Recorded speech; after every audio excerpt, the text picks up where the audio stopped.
It is Wednesday, September the 1st. I just thought I'd show a thing or two I've been up to here this summer. Last December or so, I told my mom I'd build her a table for her computer room. And yeah, I told her I'd knock that sucker out in like a week or so. And here I am 9 months later, 8 months later, and I'm still working on it. Of course, the traditional way, and there's been large gaps of time where I haven't struck a lick on it, of course. The traditional way of building a table is for strength, you know, on the edge of the table, of course, usually this will be out all the way, but I couldn't put that all the way out all the way because my table was rounded. But anyway, traditionally you'll run something like that all the way around it to provide extra strength. But she needs something where she is not excessively tall and yet have room for her toes to go on under it. She, like myself, computes in I compute from my bed with a computer arm, and she computes from a recliner with her feet all propped up. So she needs plenty of toe room. But this table here, and as you can see, it only has legs on one side. That's because this side here will wind up being affixed to a wall. And it'll be affixed to the wall via this little item here. And of course, let's see, that item here will be item there will be, you know, screwed into a wall. And then this is the underside of the table. By the way, this is the bottom of the table, which I guess that kind of was self-explanatory by the legs sticking up there. But yeah, this will screw into the wall, and then the table end will screw into that, providing plenty of support. And of course, this is much longer than, much wider than the table. That's twofold. That's so it'll hit studs, for sure hit studs that's on the wall. And so it provides flexibility where the table can be moved one way or the other as needed. Plus, whenever a final determination is made on where the table is going to stay, maybe can put some kind of board like a little corner board here. And on this part here, yeah, you can see I put a bunch of screws in here. That was partly because these boards stayed around for a while and kind of got warped, so it needed all them screws in it to hold them down. Plus I didn't glue that to it. What I really need to do right here before we go any further is show you what this table started out life as. And it started out life as a bar. My brother brought it in from the Moose Lodge, and I had to sand out a whole bunch of cigarette burns and one thing and another off the top. I'm going to put a coat or two of stain on it, a coat or two of polyurethane on it. But right now, let me show you how it started out life. Okay, and right here is the type of boards, the raw material I had to start with to build my table. This came from the Moose Lodge.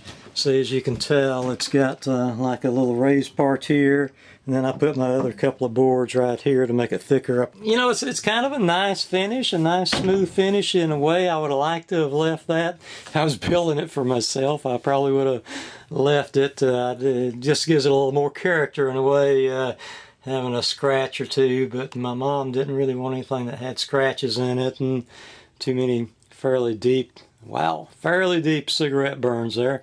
But that's a real super smooth, thick type of coating here on it. Okay, this table of course still is unfinished, and I just took it off of there and set it up here so you can get an idea of what it's going to look like. And this is not the actual thing that'll be going against the wall. This is just a temporary thing that I have to put up here so I can stain and paint the table. And I'll probably just stain and polyurethane the table, which I'll be doing in place right here. But you can see this is going to be quite a strong table. The thing from the Moose Lodge was just this section here, and then I added these two boards right here. Before I added those two extra boards, it did not have nearly the strength I wanted, but adding this extra layer of boards right here really did help. Like I say, you're just at quite a disadvantage when you're not able to put the to run the 2x4, you know, sideways on your table right here. If you don't do that, you're going to have something at least that thick right there, 1 5/8 inches thick, to make it the way it really ought to be. And I certainly don't pretend to be much of a carpenter. I take 10 times as long to do stuff as I ought to on carpentry work, and I have little flaws and little errors, but eventually I come up with something that's usable. Now right here you might think that I just went too far overboard on the sanding, and maybe I did, but it had a really bad cigarette burn right there. Like I said, it came from the Moose Club, Moose Lodge, whatever. But it had a bad cigarette burn, and then I had to sand that out. I've sanded the whole thing. See, there was another one over there, and that never did quite get sanded out. This here, where I've sanded excessively, is gonna probably be a different shade. So I'll probably wind up with a table that's several somewhat different shades, but I think in the end she'll be happy with that. This is 32 1/4 inches tall to right there, so that should give her plenty of toe room, and hopefully not be so tall she can't see a television out in the distance over it. And she just got her a new monitor. I'll show that when I show my final video. A new 27-inch monitor to go right there, because her eyesight ain't the best, so she needs her a big monitor. Back in December, the excuse I used for being so slow was it was just way too cold. I couldn't be staining and polyurethaning. I just have runs and drips in it. And then during the summer, I said, well, it's just way too hot. I can't be out here in this unair conditioned building working, and now it's just good weather. Now I find myself in the situation here, it's getting fall. I need to hurry up and get this thing done so I can get it out of my way, number one, and number two, so I don't use the same excuse again here in a couple of months to put it off till next summer. So yeah, there you go. Damn you good weather. As you can see, the table's very strong.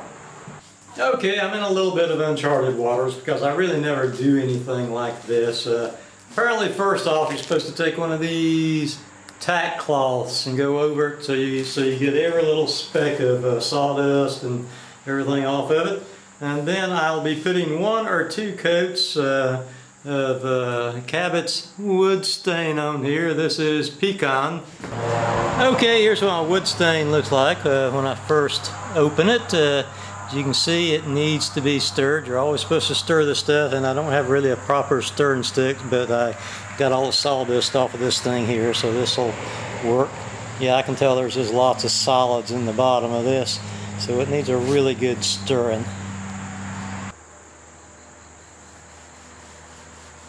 Oh yeah, that's not going to be too dark at all. I like it.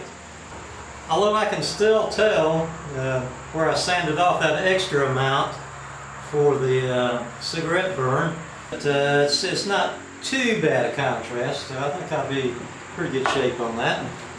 And here's what it looks like after the first coat of stain.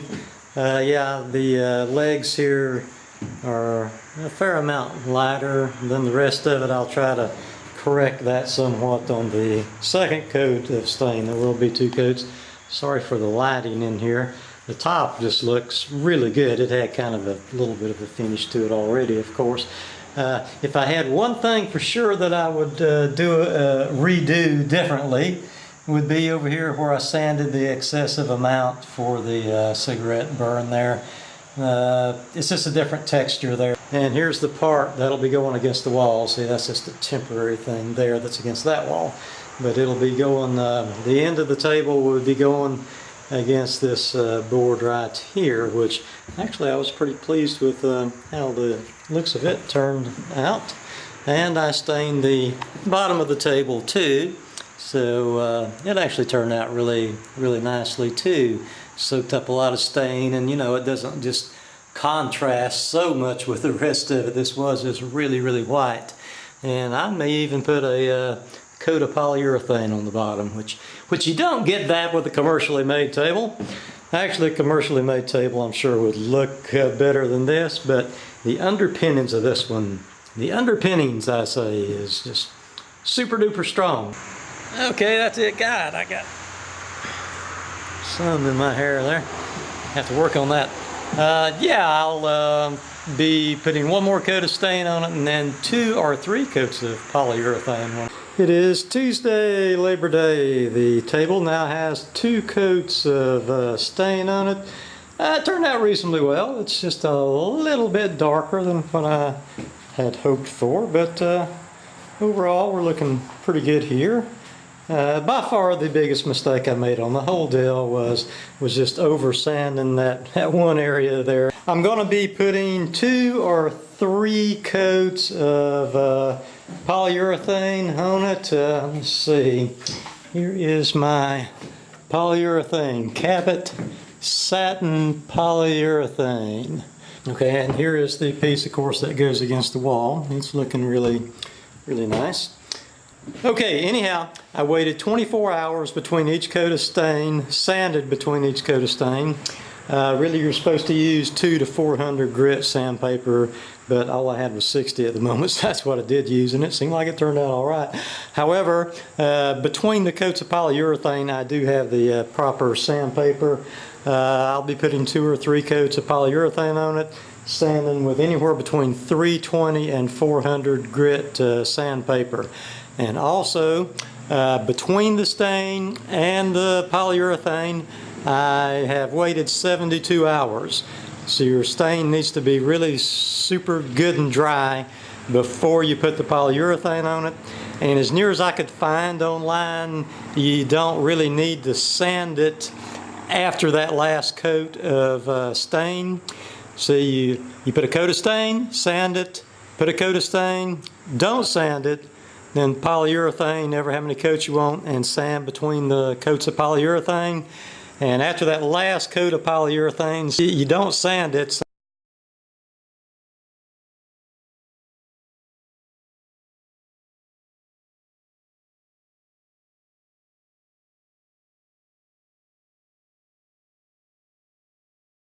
And of course you want to stir your polyurethane. You're not supposed to shake it, and this is a little misleading. This is kind of in the shade and sun, all dapple sunlight here, so you might be thinking it's different colors or whatever, but it's not. This is all the same amber looking colors, just sort of in the shade. And I'm going to be using well, already got dust in it. I'll be using a foam brush here because I would much rather just dispose of my brush here at the end of it rather than having to wash it out with mineral spirits, because this stuff here definitely will not wash out just with water.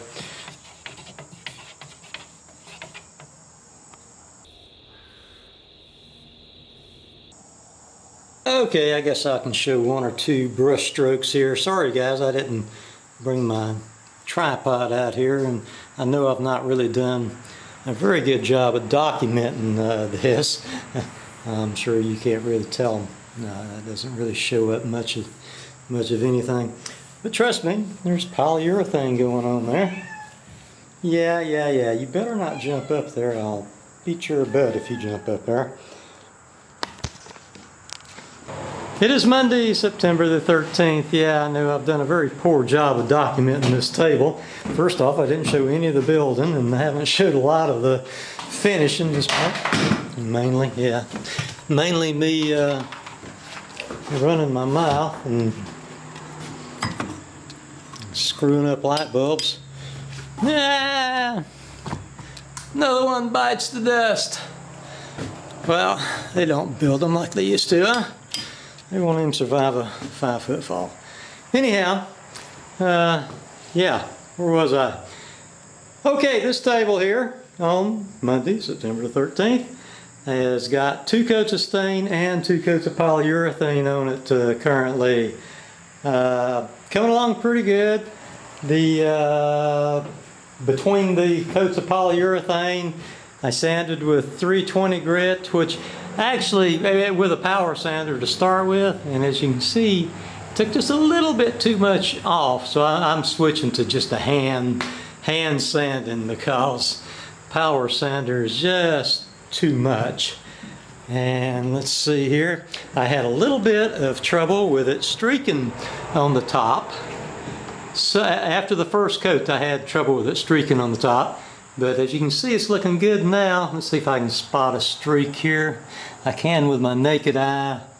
I don't know if I can with this camera here or not. Let's get a light. Got one small streak, which should come out on this next go round. Ah, crap, you can't see it. Ah, maybe. Come on, come on.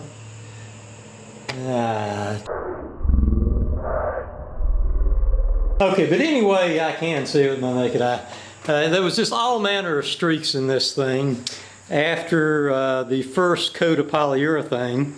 And I went online, read all about it, and there was quite a few people that was mentioning that they would have trouble with it streaking. So and I really didn't find many good suggestions. One of the more common suggestions was that you could get some spray-on polyurethane instead of the that you brush on, and maybe that would help with the streaking. So I got the spray-on polyurethane and sprayed it on the top surface there, and just had all, it looked horrible. Like I had all kind of little splatters and everything in it. But while it was still wet, I took my brush, my foam brush, and put normal polyurethane on it, and seemed like it went on really smooth and all, just cured up almost all those streaks, all except two little bitty ones. And I really think that it's the combination of the two that did it. There was something, some kind of chemical in the aerosol polyurethane, and it kind of made the regular polyurethane go on smoother. Anyway, that's what I'm guessing anyway. So on this third coat, I'll probably do the top surface the same way. I'll probably spray some on and then go with the brush and regular polyurethane. But I'm going just with one more coat, and this is sort of what it looks like after you lightly sand it. This is still the second coat of polyurethane, lightly sanded with 400 grit sandpaper, and you can see it leaves a kind of a white dusty coating on it. And even when you wipe it off with a lint-free towel, you probably won't be able to tell this, but I can. When you wipe it off with a lint-free towel, although this is looking pretty good, on my other coat, when I wiped it off with a lint-free towel, it still sort of left a whitish sheen on here, and I was a little bit worried about that. It still can't see there. It sort of looks like it's still white, but that's okay. You wipe it off with this and a tack cloth.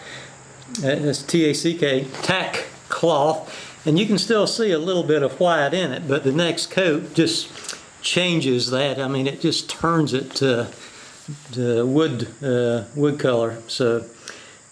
But the next coat of polyurethane will take care of that. I kind of panicked because it was like 4 times worse on my previous coat. Apparently every coat that you put on, this little white part doesn't show up quite as much. And here's what the legs look like after that little light sanding with a 400 grit sandpaper. And the bottom of this, which I've not sanded yet, is just gorgeous. I just love the looks at the bottom of this thing. It just, I don't know, it's just been easier, even though I'm laying on my back polyurethane and staining this bottom part. It just, this is pine boards here on the bottom. It just seemed to turn out better than the top. Even though the top's plenty good, the bottom just really turned out nicely. And here is what the new table looks like. Finally got her in here. Turned out just not perfect, but nearly so. Very good anyway. And eventually I'll be running another piece from here all the way to the wall there. That'll be for another year. Alrighty. How do you like your new table? Great. What took you so long? Well, I've been working on it every day for a long time. Yeah.